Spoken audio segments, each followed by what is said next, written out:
Hi, and welcome to the Emmy Awards. I am your host, Emi Cardinale. This is my podcast where I talk about whatever I want once a week. I tend to feel like my structured episodes are better, like the ones when I have like a theme or a topic or whatever. This is just not going to be one of those. I'm so sorry. So if it sucks, I get it. Like, if you don't want to keep watching. I feel like I said this a few episodes ago, but like I have ones that I care about and that I want to put more effort into, like ideas.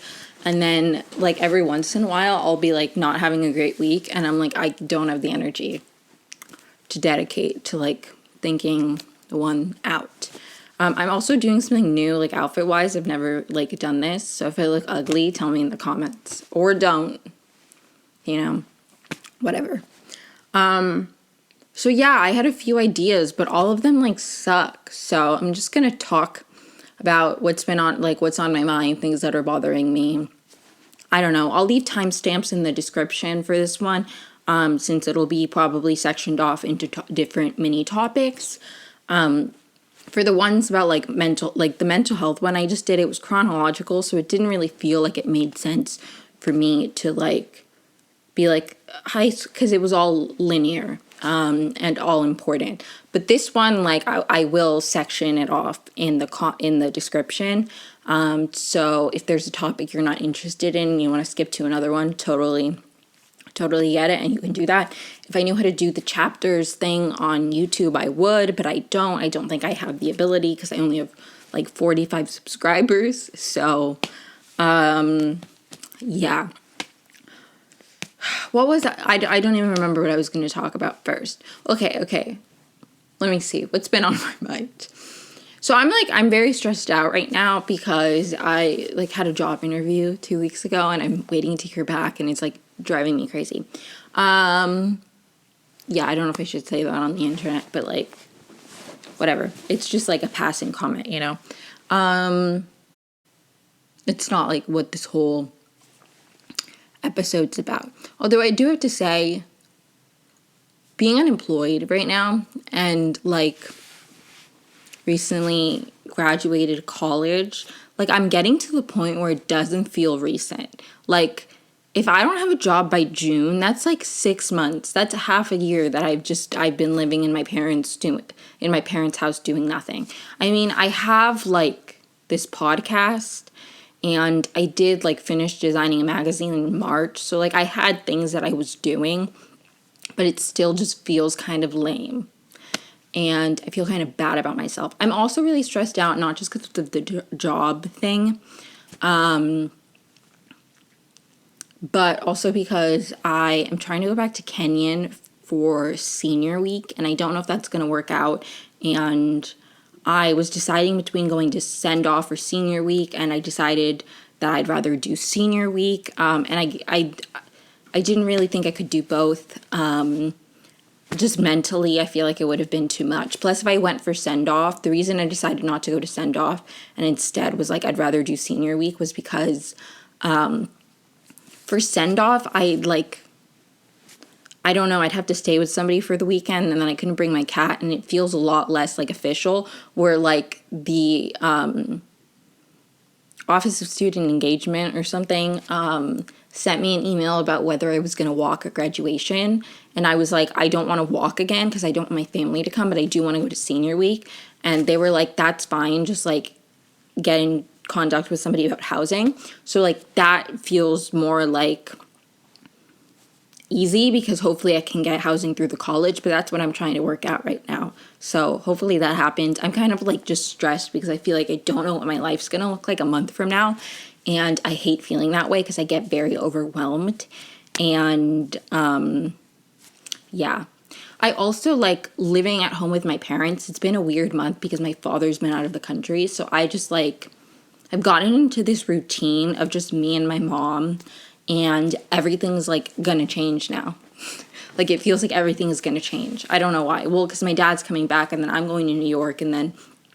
Well, I'm going to New York, and then eventually my dad's coming back, and then I might go to Kenyan, and then who knows if at some point in that time I'll get a job and have to move. Like, I just feel like, I felt stuck for so long, and now I feel like things are going to happen really quickly. Like, nothing's happened yet, but I just feel like, besides like plans to go to New York and hopefully senior week, but I just feel like, I don't know, I feel like I'm on the precipice and a bunch of stuff is going to happen, and like my life is about to start, and I'm stressed. Like, I'm excited. It's like a positive anxiety, but it is very stressful and very overwhelming. But I feel like for the first time in a while, I feel like the next phase of my life is going to start. I feel like even if I don't get this job, I've told myself if I don't get this job, like, I'm going to try to find a temporary job in Maryland. I was trying not to do that because I didn't want to, like, get settled here. But I feel like one way or the other, I am going to, and maybe it's because senior week is happening, and I feel like hopefully there'll be, like, a very neat end to my, like, college experience, even though I haven't been there this semester. Like, you know, I graduated already, but, like, going back for senior week feels like a very, like a complete, like an ending, like a true ending. And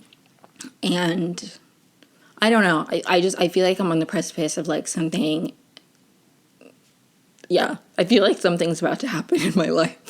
And not in a bad way. I'm just very overwhelmed and very stressed out because as much as I like a change of pace and I like, you know, new things, I get very, like, used to my routine because I really need stability in my life. Because I, like, when I was growing up, I've touched on this, but I moved around a lot. And it was fun, but it also just, like, didn't provide that much of stability. So I was just like, I don't know what my life's going to look like next year. At most times is how I felt. And so I just get very overwhelmed thinking about, like, and the weird thing is I'm not even super happy with the way my life is right now. So, but I am comfortable. Like, it's weird because I'm not happy where I am right now, and I don't want to be living with my parents, but I've also gotten really comfortable living with my parents and comfortable in the parts of it that I don't like. Like, even though it's not the happiest I am, 90% of the time, like, I manage and I'm fine, and then like 10% of the time I'll just have a crisis because I'll be like, I just don't feel like myself here, and I don't feel like I'm doing anything, and I don't feel like my life is moving forward, and I get into a funk every once in a while where I'm like, I am just so sick of this, and I'm so sick of just getting rejected from jobs and feeling like my life is never going to change. But, like, the other, like, I don't know. I don't know. It's just, it's been really hard. I don't even remember what the point of what I started saying was. But it's just, yeah, I'm overwhelmed. And I'm really stressed out. And I want things to work out. And part of me feels like they will. And part of me doesn't want to get my hopes up and attached to, like, the possibility of, like, the next step beginning. Yeah, but I also, like, even if I don't get this job and that's not, like, a clear new beginning, I don't want to, after, like, senior week and after, like, the end of May when if I come back here, I don't want things to be the exact same. I want the summer to bring new energy and momentum, and I need something different. Like, I don't know. I think it really hit me in March, maybe. End of March, maybe. But I got to a point where I was like, okay, I took my, like, little break where, like, I gave myself some time. And now I'm just kind of tired of, like, living, like, of not having a structured routine and not having things to do. And I'm just tired of it. Which I feel like I've been saying for, like, 15 episodes. This is only episode 12, okay?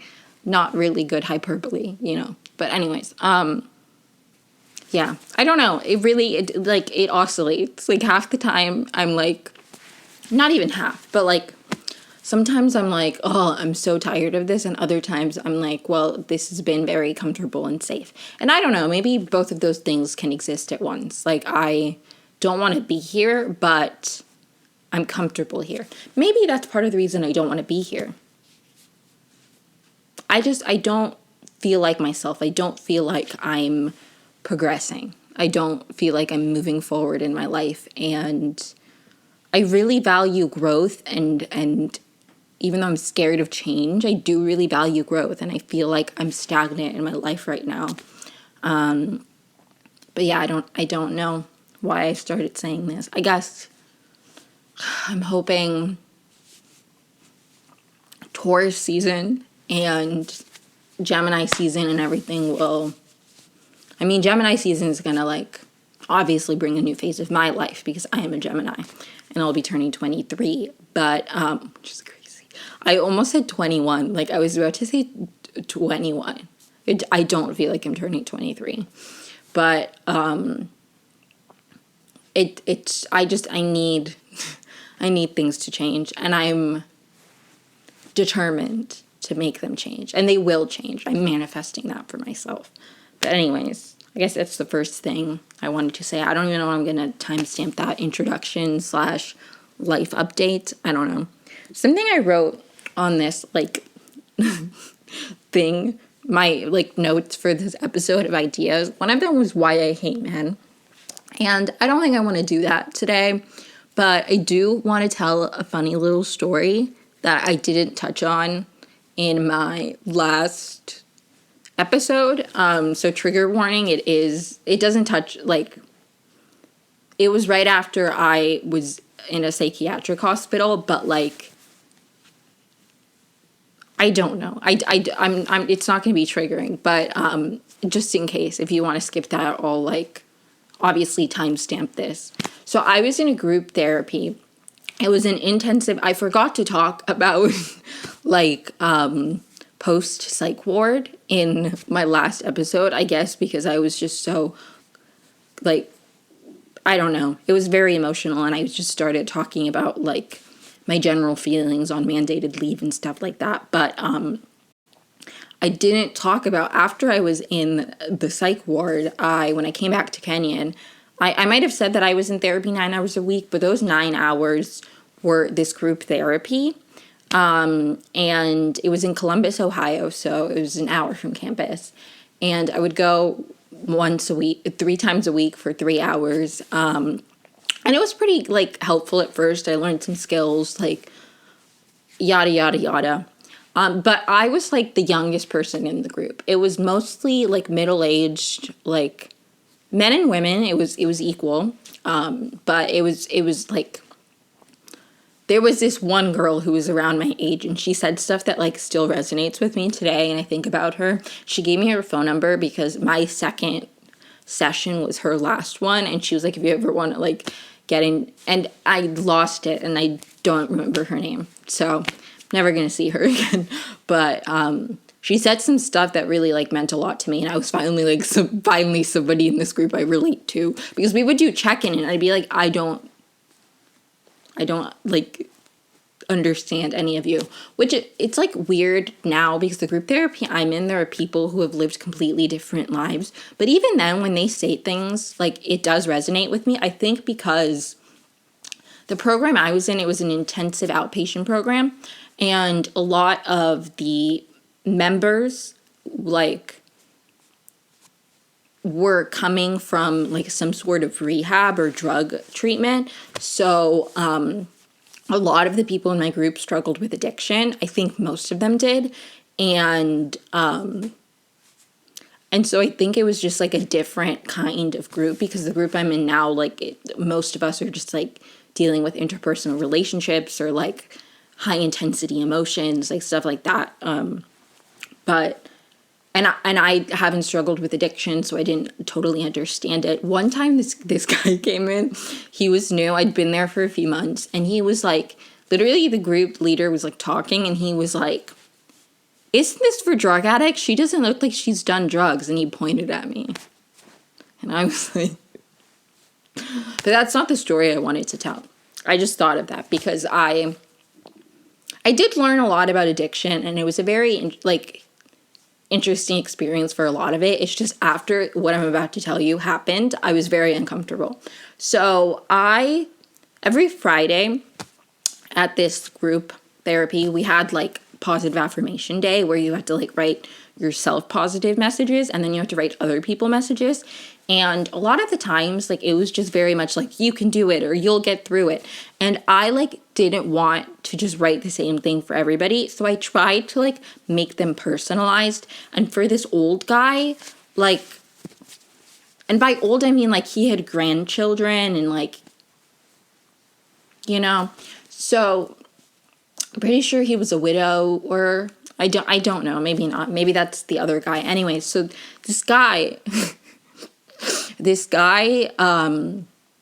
like, I wrote that he had a nice smile, right? Because I wasn't thinking, like, that wasn't me hitting on him. Maybe in retrospect, like, I shouldn't say things like that about people, but I genuinely, I was 18. Like, I didn't mean anything, like, weird by it. And after after the group, he came up to me and, like, handed me his phone number, and he was like, don't be fooled by my beard. Like, I'm not as old as I look. And I just handed it back to him and ran.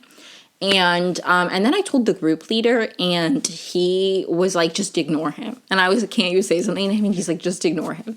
And I honestly, I think after that is what, like, I was so uncomfortable in that group. Plus, I just, like, I don't know. It's part of the reason I don't love male therapists. I'm sure that not every male therapist is like that. But I just feel like, and I've had shitty, like, female therapists too, but, like, I don't know, I just felt like, and even I told a friend of mine who's a guy, and he was like, well, you should be flattered. I'm like, what do you mean I should be flattered? That's creepy, and we're in group. Like, the only thing these people knew about me was that I was, like, fresh out of a psych ward. And he wasn't the only one. I think it was, I don't know if it was before or after, I don't know. But this one to me was, like, less creepy. I mean, okay, it was still creepy, but there was this other guy, and he made a joke once that I would make a great second wife.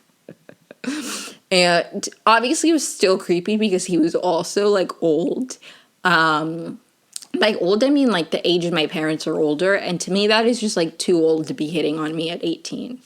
Like, I even think, like, 30-year-olds, like, if they were hitting on me if I was 18, I still think it would be weird. But, like, the fact that these people have had children and their children have had children, it's just kind of, like,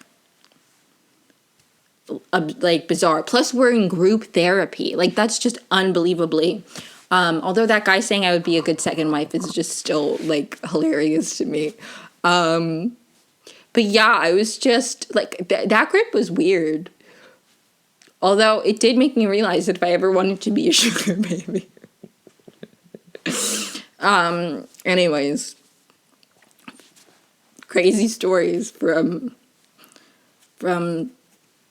group therapy. I literally, by the time I was ready to leave, I was so excited because I was just like, I am overwhelmed here. There was a therapy dog that they brought in every other Wednesday, and that was really nice. Plus we got snacks, but because it was 3 hours, but we'd have, like, a lunch break and they'd give us snacks. Or it wasn't a lunch break because it was from 9 to noon, so I don't think it was a lunch break, but they gave us snacks. I remember the snacks being really good. Yeah.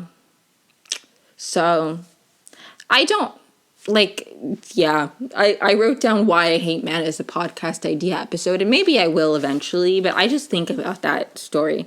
I also had to say, like, in context, I had never been, well, I still haven't ever been in, like, a relationship, and I've had very little, like, positive male attention.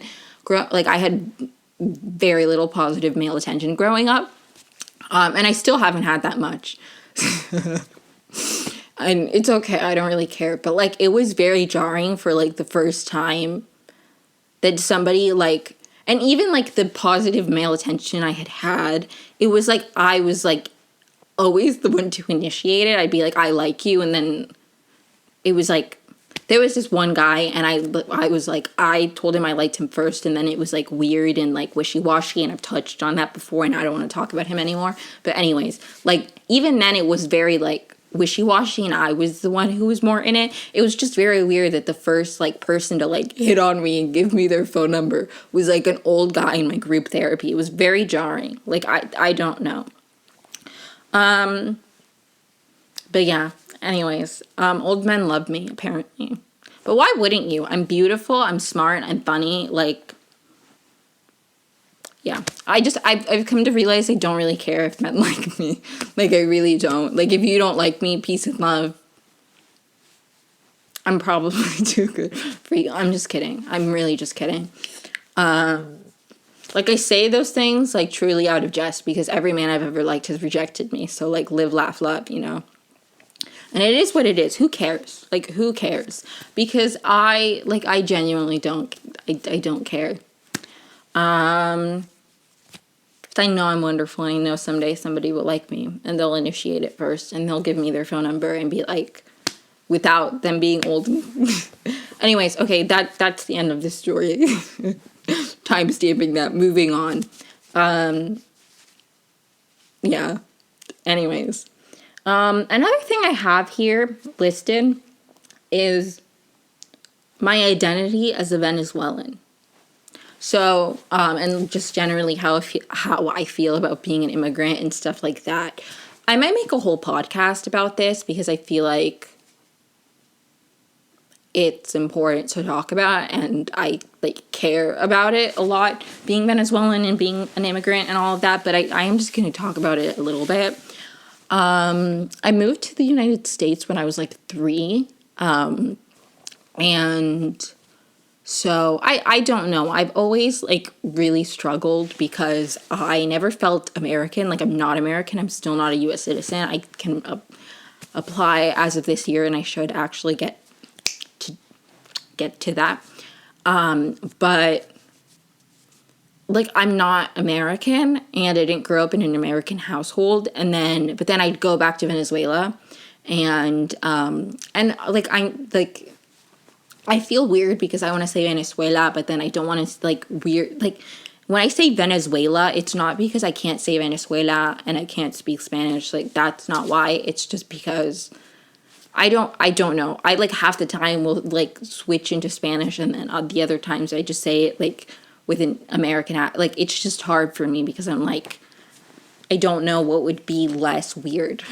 Like, you know, I feel like if I said Venezuela, like, there would be some people who would think, oh, she's trying to be Latina. Like, I don't know. Like, I don't know. I'm just, whatever.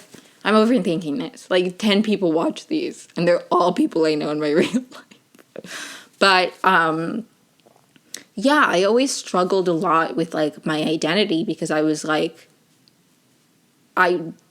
I'm not one or the other. And it felt like neither group wanted me. I had a therapist once describe it as sitting between 2 chairs, and it really resonated with me. And I think about that all the time. Because it's just, and it's really frustrating too, because, like, I don't know. I don't necessarily want to be one or the other. I like that I have the ability, and this has, like, come with years of, like, grappling with, like, you know, but I've gotten to a point where I view things mostly gray. Like, I don't think things are black and white. And I think it's really nice that I have all these different kind of identities that shape me into Emi. And I think that I don't have to be one or the other. Like, I'm both, and I like that. I like that I am just who I am, and my life experiences, like, wrap it all up and have created the beautiful creature you see in front of you. But it was definitely hard. It was definitely hard not feeling one or the other. And I think, honestly, like, my struggle with identity, like spilled over to other things, because I struggled so long with, like, my sexuality, like, picking a label, because no label ever felt right. And, like, and I don't know, I've come to, like, I say I'm bi, but honestly, like, I don't know. I just say that because I know that I like women, and I think I like men. Like, I don't really know. It's hard for me because, like, what I wrote of I hate men, it's hard to know how much of my, like, disdain towards men is just the way they've treated me for most of my life, or, like, how much of it is genuinely, like, me not being attracted to them and interested in being in relationships with them. Like, it's really hard. It's really hard for me to, like, I've been like, I don't know, maybe I don't like men. But then I'll have a crush on a guy, and then I'm like, do I have a crush on him? Like, I don't know. Maybe that doesn't make sense to, like, straight people. But, like, comp het is real, and you're like, which is compulsory, I think, heterosexuality. It's just so hard for me to, like, actually pick a label and, like, feel good about it. So I for the most part, like, for me, I don't want to pick a label. I'll date who I am interested in, and, like, that'll be it. Live, laugh, love. Yeah, for a while I was, like, leaning towards queer, but then, like, I don't know, some people don't like that term, and, like, I think it's all great to reclaim it if you feel comfortable doing so. But I don't know. I've had mixed feelings about reclaiming that or whatever. So I don't know. I genuinely don't know. And I'm okay not knowing. I feel like I mostly just, like, gravitate towards people, and, like, most of the time it's, like, a personality thing, or how I feel around them, or how they make me feel. And obviously, like, if I think they're physically attractive, obviously that's important. Like, obviously that plays a factor, a role, I mean. But, like, I don't know.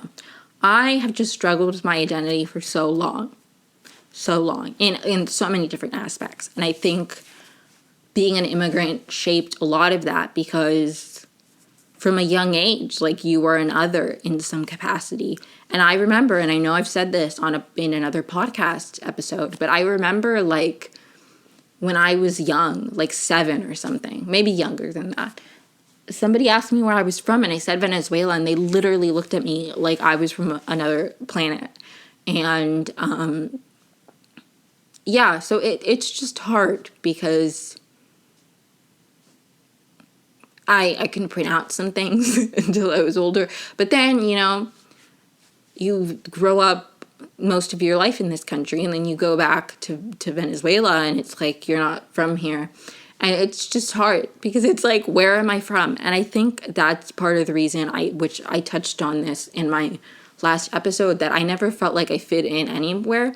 And part of it was that I never had the opportunity, because I moved around a lot, to, like, form a community. But a big part of that was also just, like, from the beginning, being, like, taken from my country. And, like, not, that sounds very dramatic, but I feel like it's something that a lot of, like, immigrants deal with, of, like, what are you? Where are you from? Who are you? And, like, which one do you claim? Like, I remember I'd go to concerts, and people would be like, where are you from? And I'd be like, Venezuela. And they'd look at me like I was so cool, because I traveled all the way from Venezuela to DC for a concert.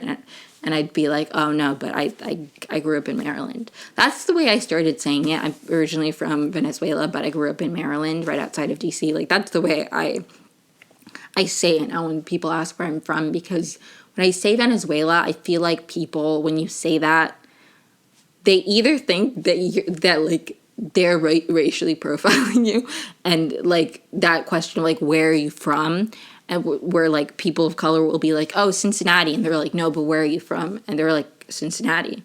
Where are your parents from? Like, Cincinnati, like, you know, like, stuff like that. So, like, I feel like people either think that, or they think, like, no, you're not. What do you mean? Like, your parents are? And it's like, no, I'm from there, but I also grew up here. But it's like, at the end of the day, if I get, like, U.S. citizenship or whatever, my passport will still say birthplace Caracas, Venezuela, and I'm not, like, ashamed of that. I love that, and I'm proud of it. And I think being from Venezuela has been really hard for a long time, because it's just been so politically turbulent, and it's hard because no matter what I was going through, it's like, well, people, they're going through so much worse. And I used to go back every summer, and I have like some of my best memories associated, like my childhood memories are like associated with Venezuela. And I haven't been able to go back for like nearly 6 years now. And it's just like overwhelming, and it's a lot, and it's unfortunate the place that the country's got into now. And I feel like I don't speak Spanish well enough to go and not stick out like a sore thumb, which is unfortunate. But I understand Spanish perfectly, and I feel like when I speak it like consistently, like I'm fine. Like I don't have like that much of an accent, and like I know how to carry a sentence, but I feel like when I haven't been speaking it for that long, like talking in Spanish consistently again feels very, very difficult, and I need to just practice it and not like lose that, because I really need to. But I find myself when like my parents have friends over or whatever, and they're talking in Spanish and I try to, I'm like, I sound like an idiot and I don't know how to form sentences. So I don't know. I need to practice it more. But it's definitely, I once again don't remember the point of how I started. Well, I was talking about my identity and whatever, but it's, I don't know. Yeah.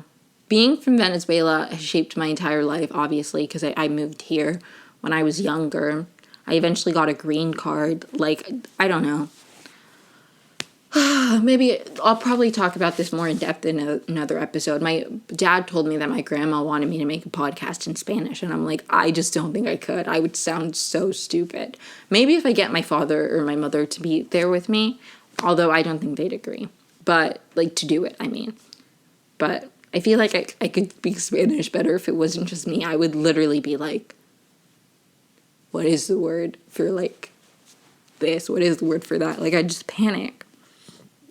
So anyways, yeah. I do have to say it'd be really funny when I was in college and I lived in Ohio. And so, like, voting was a big deal, right? And every time there was an election, like, people would be like, have you voted? Have you voted? And I was like, I can't vote.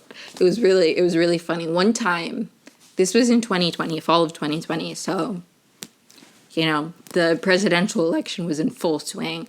And a professor was, like, registering voters. And they were like, have you registered to vote? And I was like, I actually am not a U.S. citizen. And they were like, well, we're happy to have you here.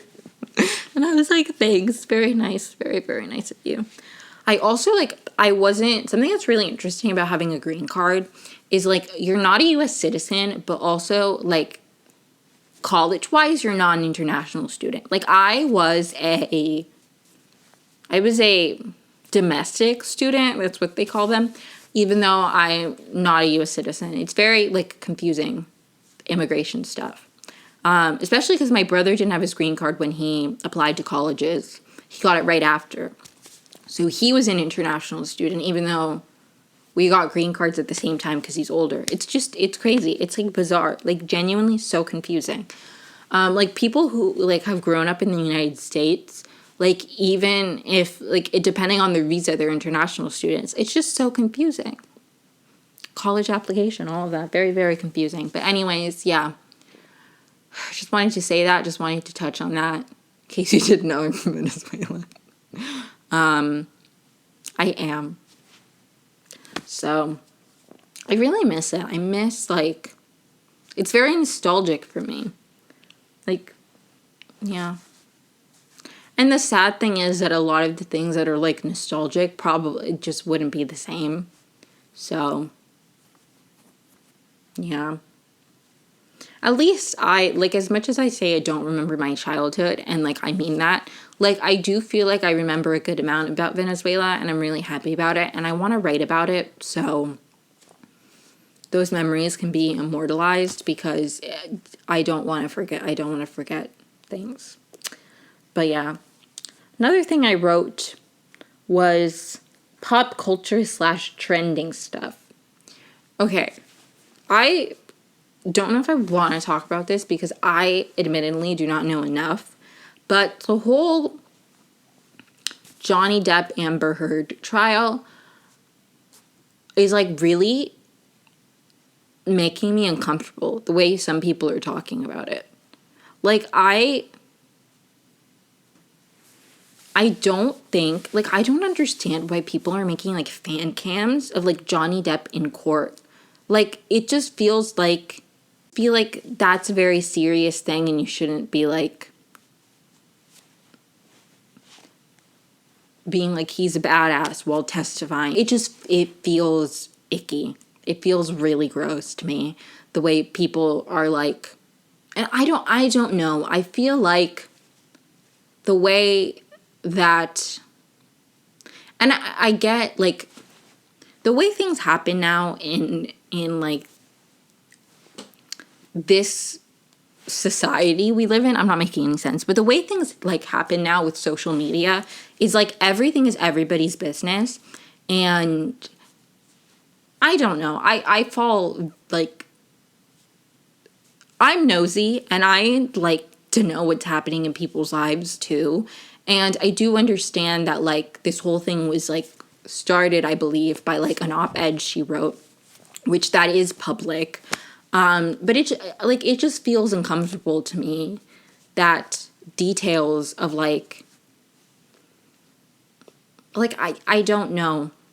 I don't know. It feels, like, very private and personal, and I just hate that there's, like, this whole frenzy on the internet of people, like, making, like, compilation videos of, like, somebody's best moments in, like, court. Like, that just feels inappropriate, and it feels kind of weird, and I feel like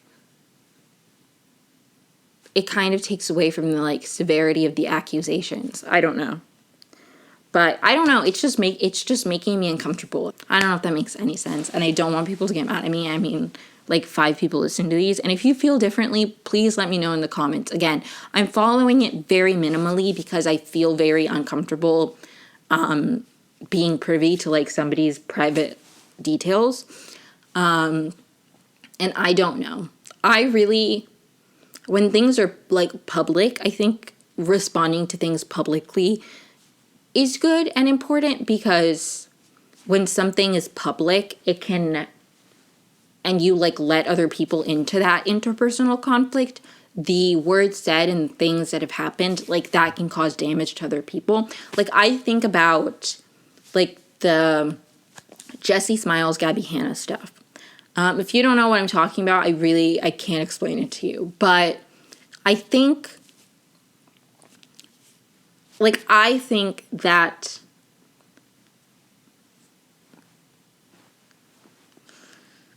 I actually don't know if I want to talk about this, but I feel like a lot of what Gabby Hanna said surrounding Jessie Smiles and her personal trauma, the way that she talked about something so serious, like, that had the potential, and it did, in my opinion, like, impact people who read those things and heard Gabby Hanna's words around her, like, former best friend's, like, assault. Like, the stuff she said was, like, damaging because other people heard it, and she said that publicly. And I'm not talking about, like, the DM she sent to a fan or whatever. I'm talking, like, all of those things aside, if you think that she was right, the video she made where she was talking about Jessie Smiles, like, the most recent one that, the, like, last one that prompted Jessie Smiles to make her, like, final video about it, that one that Jessie Smiles breaks down, like, the stuff she says, in my opinion, is horrendous, and I am 1000% confident that it hurt people who watched it, because it hurt me, and I haven't even experienced the kind of trauma that Jessie Smiles experienced and that Gabby Hanna was talking about in that video. And so I think when something like that happens, I think obviously Jessie Smiles has the right to, like, respond, and I think she had the right to respond. Yeah, like, that's my take on it, I guess, because if something's public, the words said or the actions that have happened, like, have the potential to harm other people, because the media you consume and, like, the stuff you hear, it can damage you. It's not necessarily, like I don't know. Maybe other people don't agree, but I feel like when things happen publicly, and there's an audience, like the audience can be harmed by the harmful things you say. It's not then just about the two people, if that makes sense. But anyways, yeah, that's just something that's been on my mind because I feel like people need to, I don't know, cut out that, like, stop with the weird edits of, like, making me uncomfortable. I don't know. So that's, like, yeah, I don't know. I guess it's, like, one thing that then I talked about other things, but I feel like interpersonal conflict, obviously you should try to deal with it individually first, but I think once it's made public, I think it's totally fine for people to respond because it has the potential to harm other people beyond just the interpersonal conflict. I also feel like it's a case-by-case basis. I'm not talking about this generally. I am talking about this generally, but I'm not saying that that's, like, a rule for everything. Again, I don't believe that things are so black and white, like it's always like this or it's never like this. Like, I don't know. I think it depends a lot of the time. But I just think that's something that I thought about because of what I was talking about. I don't know. Like, I feel like sometimes when, mostly I just think YouTubers or whatever, like, they do something bad and then people call them out on it. Like, especially if it's, like, an interpersonal feud, they're like, well, this is not anybody's business. And it's like, well, it hurt your audience. So, yeah, it's all of our business. Like, influencers, well, yes, they're people. Like, it's also a business, and they're selling stuff. And there's, like, a certain level of, like, I don't know. It's just influencers. This is kind of, like, another topic. But influencers, like, I feel like are so fascinating to me because I don't, like, it's like, it's just so fascinating to me, and I think it's why I started a YouTube channel, and I'm so, like, invested in YouTube drama, is, like, these people, for the most part, become famous off of just, like, themselves. Like, it's, like, their personalities, and then they, like, form relationships with people, and the, like, main reason you're following them is because you feel like they're your friends. And it's, like, the weird, like, parasocial relationships. And, like, don't get me wrong, I feel that way about people. I'm like, these people are my best friends. And, like, they're not, like, they're on the internet. They don't know who I am. But it's just weird. It's weird. Parasocial relationships to me, like, are mind-boggling. Because it's, like Taylor Swift, I believe wholeheartedly Taylor Swift and I would be besties if we knew each other in real life. And I do feel very close to her because she follows still my sister on Tumblr, and, like, she liked pictures of my face. Like, I feel like I feel like on some level Taylor Swift knows who I am or will one day. And maybe that's, like, arrogant or whatever to say. But Taylor Swift to me feels different because I've been a fan of her for so long that she feels more like a friend, or whatever. Even though she's, like, one of the, like, most famous people in the world, she feels more, like, accessible to me. But beyond Taylor Swift, and I really think that's just because, that's mostly because of the way she is able to connect with fans individually. And I also, when somebody's been a part of your life for so long, like, it's hard to not feel very close to them. I don't know. I feel very close to Taylor Swift. I feel, and again, maybe that's, like, crazy to some people. I don't really care. That's just how I feel. Like, Taylor Swift is one of my best friends, okay? Maybe I'm crazy. I know I'm crazy, okay? Like, grow up. Anyways. Like, I don't know. Taylor Swift feels very close to me. Not, obviously, I don't, like, have her phone number. Like, we're not, I can't just call Taylor up like Kris Jenner said in that clip that's going viral on TikTok. But I do feel very close to Taylor Swift. But for the most part, other celebrities, it's like there's, like, a level and an air of, like, mystery, and, like, they're out of reach, they're untouchable. And it's like influencers just don't feel that way. Because most of the time, they're, like, people who just, like, talk and do a camera, or, like, Like, I don't know. It's just crazy to me. Like, they... And I know I'm not saying anything that's, like, revolutionary or, like, you know, whatever. Other people have said this, probably. But, I don't know.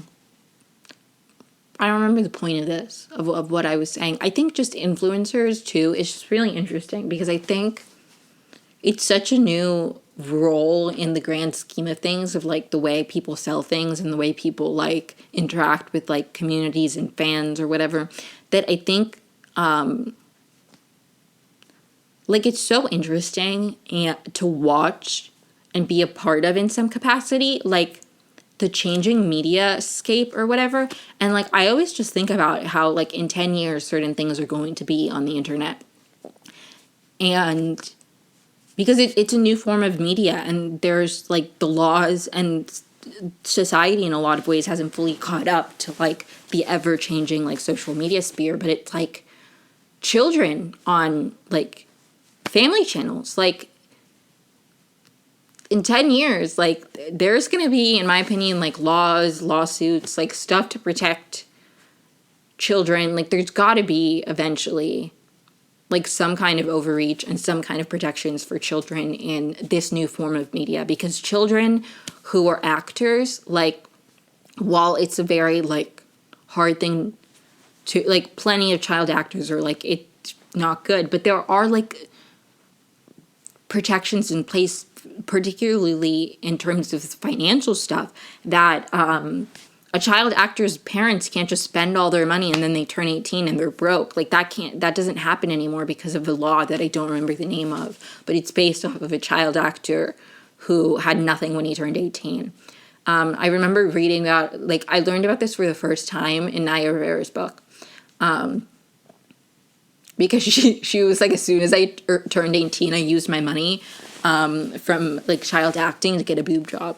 Queen. Anyways, rest in peace. But, like, I just think so many things in, like, 10 years are gonna look so different. And it's so interesting to me. I feel like I'm just witnessing history. I don't know. I feel like I sound kind of crazy, like, 90% of the time. But, yeah, I don't know. It's just very interesting. It's very interesting to see how fast things change and what things are like now, what things are going to be like in the future. And I just feel like influencers to me are so fascinating because it's like, I don't know. I mean, it's why you see, like, one of the most popular careers that children or whatever want to be is, like, YouTuber, influencer. It's because it feels like the accessible way to, like, be famous. You know, so many kids dream of, like, being actors or singers, and being an influencer, a YouTuber, whatever, it feels so much more accessible because you can just film on your phone and, like, it's, like, direct to consumer. There's a lot less, like, I need to find an agent. I need to, like, you know what I mean? So it's really interesting. And, like, don't get me wrong, I started a podcast. I post on TikTok. Like, I think it'd be fun to be an influencer. Like, live, laugh, love. You know, I think I'm funny, honestly, more than anything. I just think I'm funny, and I would like to utilize that to some capacity in some way. Yeah, that's it. Yeah, but anyways, I find it so fascinating. And, like, interesting, and I think that's part of the reason that I'm, like, so interested in, like, doing it and, like, seeing if that would be possible for me, because it feels much more accessible and possible than, like, becoming an actress, as much as I would genuinely love that, or becoming, like, a photographer or, like, some other kind of creative form of, like, having a career. Like, social media just feels a lot more accessible and possible. And especially TikTok, like it just feels easier. Like, I don't know, it's crazy. It's crazy. Not that it's, like, not hard, because obviously it's hard. And I put a lot of effort into, like, these podcasts and even my TikToks. And I, like, sometimes I get exhausted by how long TikTok, like, making a TikTok takes, because I'm like, this won't be that long. And And then because I want it to be perfect, it takes me forever. Sometimes I do them and I'm like, I don't even care. I literally posted one today and like the text isn't even centered. Like it's just to one side and it's really bothering me. But I like literally, I did it on a whim. I was like, whatever. So, but like, I'm not saying that it's not hard work. And if it's your full-time job and you're working on brand deals and like editing and like don't get me wrong. Like that's not what I'm saying at all. And I honestly, part of the reason I pivoted to doing a podcast instead of like trying to film more YouTube videos is that I don't love editing. Like I do a little bit of editing for like this podcast, like the audio, and then like combining the audio and the video if I cut out certain parts or whatever. But for the most part, I don't edit that much stuff out. And when I do edit something out, it's like a big chunk of space where I'm like, okay, I say something and then I'm like, I'll cut this out. And it's very easy for me to like do that. And it's like minimal. Like editing these podcasts don't take me that long because I just listen to them through like one time. And then like I listen to the audio through one time and then I'll like export the audio, like combine it with the video, make any changes to the video, like watch that through one time and then upload it. Like honestly, uploading it to YouTube takes way longer than the actual editing most of the time. And that's honestly because I don't love editing videos. Like I don't love doing it. I feel like maybe I wouldn't mind if it was like, I don't know. I really do not like, I hate just like, okay, I am like fine to do something, but I always need like background noise or music or whatever. And like, I can't listen to music while I'm editing a video or audio because I need to be like focus on the audio, and making sure the audio matches the video, like all of that. So it's just really like, I really have to focus entirely on that one thing. And my brain, I'm not that good at it, honestly. Which is why like I don't mind editing like photos or like designing, like graphic design stuff because I can listen to something while I'm doing it. And I just function that way better. I don't know. When I'm cleaning, I need to be listening to music or have TV on in the background. Like I just function better even when I'm writing, I have to have music on or something. Like I can't, I don't know. I get so stressed out when I don't have music or like some kind of background noise. So yeah, I like don't love editing because of that reason. I really have to entirely focus. And for some reason, my brain just like doesn't love that. So that's the main reason I guess I don't love video editing. But I do like filming. I do like recording. I do enjoy talking for a long time. So I'm really enjoying the podcast part of it and TikTok because TikToks are shorter. So it's like a nice like balance because I talk for an hour once a week and then I'm trying to make like short TikToks like a few times a week. So it's like a good balance of like both kind of creativity. I'm not making any sense, but I do find influencing really interesting and really fun and content creating or whatever. Obviously, I'm not an influencer. Like I have 45 subscribers on YouTube and like 2 followers on TikTok. Like, I don't know. I'm just doing this honestly to be creative and to have an outlet. And I love having like little time capsules to look back on. And I'm sure like in 2 years, I'll really enjoy listening to these early podcast episodes. Like I love watching my YouTube videos from right when the pandemic started and I was moving around Kenyon's campus. Like it's just wild to watch those for me.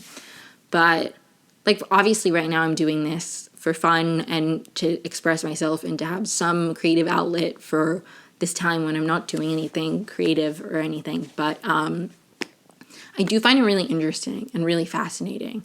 And I think for people like me who love entertaining and love making people laugh and like, I don't know, I always said when I was younger, I want to be famous, but not because I want to be famous because like it would be so amazing to have a platform to then have, like, leave some kind of positive impact on people. Like, I always wanted to, when I was younger, I was like, I just want one person out there who I've never met personally to be like, that girl changed my life, or like something she said really impacted me. Like, I just want to have a positive impact on people's lives. And I feel like when you have a bigger platform, you have the ability to do that to way more people.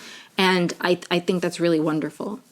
And that's why I've always wanted to be famous. Like, not because of, like, the money, like, none of that, or the status, or, like, anything like that. It's just, if I could have the ability to reach more people, I think that'd be really cool. And that's why I try to make these podcasts, like, partially funny, partially, like, insightful. I don't know. Like, I'm just doing the best I can. And if I ever say anything that impacts you negatively, or that bothers you, please let me know. I'm trying to always educate, grow, learn, all of that. And I feel like I'm here trying to talk about everything, and I might not always say the right thing, and I might say something ignorant or say something offensively, and I want to be told that I'm doing that so I can learn and grow and be better. So that is where I'm going to end this podcast. I think I touched on most of the weird random stuff that I wrote down. Yeah, timestamps will be down below. Please make sure to like, subscribe, follow me wherever you listen to podcasts. Share this podcast with anybody you think would enjoy it. And by that, I don't just mean this episode, just any of my episodes. Follow me on TikTok. I post clips there from these podcasts, highlights and stuff like that. I don't know. I can't think of anything else. My next episode is going to be my 13th episode, which is crazy. And I will likely be filming it with my sister because I will be in New York. So why I say likely, like, I am going to be in New York, like, that's set, but I don't know if she'll want to record with me. So anyways, if not, Brad will be in it. And Ivy, my cat, hopefully, will make an appearance, because I haven't been able to show her in any of these because I filmed them in my parents' basement, and she stays on the top floor of my parents' house because my dogs are my parents' dogs are kind of crazy. So I never bring her into the basement because anyways, please make sure to like and subscribe, all of that. Stay tuned for the next episode. Hopefully it'll have more of a cohesive thought. Yeah. Thank you so much. Have a great week.